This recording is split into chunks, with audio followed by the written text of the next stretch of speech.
ሽልንጌን። ይህንን ውብ ልቦለድ የጻፈው ዕውቁ የጥበብ ሰው ተስፋዬ ገሰሰ ነው። የልቦለዱ ዋና ገጸ ባህሪ አሚና የምትባል የፍራፍሬ ሻጭ ናት። አሚና ከፍራፍሬ ሽያጭ የምታገኘውን አነስተኛ ትርፍ አጠራቅማ ከእርሷ ተለይቶ ድሬዳዋ ካለችው እህቷ ዘንድ የሚኖረውን ልጇን የማየት ዓላማ ነበራት። እህቷ ፋጢማ ትባላለች። እርሷን ለማየት መጥታ ሳለ ልጇ ፋጤን ወጂም ዴማ ብሏት ነው ለክረምት እረፍት ከአክስቱ ጋር ወደ ድሬዳዋ የሄደባት።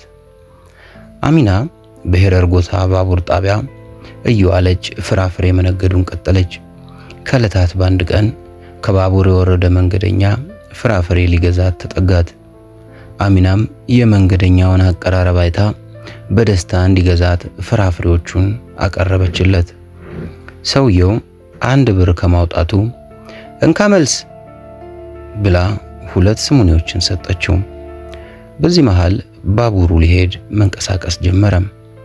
ሰውየውም ሳይገዛት ሊሄድ ወሰነም። እባክህ ግዛኝ ስትለው ደግሞ ተይኝ አቦ ፓፓያሽም በስሏል እያለ አመናጨቃት። ወላሂ አልበሰለም ብላ ብትመልስለትም ሊገዛት አልፈለገም። በጥላቻ ስሜት እየገረመማት ወደ ባቡሩ ገባ። አሚና ሰውየው እንዲገዛት መለማመጡን ተወችና ወደ ባቡሩ መስኮት ተጠግታ ሽልንጌን መልስልኝ አለችው። ሰውየው የባሰ ተናደደ። የማናት ፈጣጣ የበሰበሰ ፓፓያ ልትሸጥልኝ ያደረገችው ሙከራ ሲከሽፍባት ሽልንጌን ወስዳል ትላለች እንዴ እያለም በጥላቻ አይን ተመለከታት። በዚህ መሃል ባቡሩ መንቀሳቀስ ጀመረ። አሚና ባቡሩን ተከትላ እየሮጠች ሽልንጌን ሽልንጌን ሽልንጌን በማለት ሰውየውን ለመነችው። እርሱ ግን በጥላቻ አይን እየገረመማትና በልቡ እየረገማት ከባቡሩ ጋር ጉዞውን ቀጠለ። ባቡሩ ሩቆ ሲሄድ የአሚና ወደ ባሻነት ገዝፎ ወጣ። ሀዲዱ ላይ ድፍት ብላ ወይኔ ሽልንጌን ለፍቼ ያመጣሁትን ገንዘብ በጉልበቱ ቀማኝ እያለች አነባች። ታዲያ ሰውየው በአሚና ምግባር በጣም ነው ያረረው።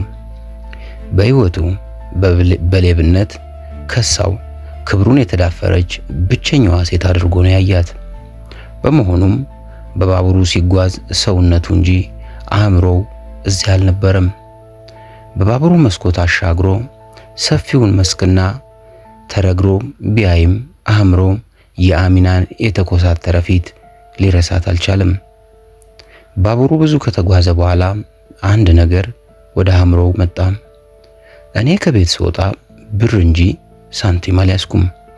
ያቺ ሴት ሽልንጌን እያለች ነበር የጮኸችው። ስለዚህ ሽልንግ ሰጥቻት ከሆነና በኪሴ ከተገኘ የእርሷ ነው ማለት ነው።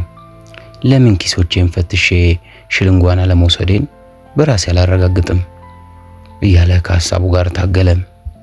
ሰውየው የቀኝ እጁን ወደ ስሩ ከስከደድ ሰደደ። ታዲያ ባላሰበው ሁኔታ 2 ስሙኔዎች ከኪሱ መዞ አወጣ። በተፈጠረው ነገር አእምሮው ተናጋ። ጸጸት አይሉት እብደት አእምሮውን በጠበጠው። ሰው ነኝ ማለትም አስፈራው።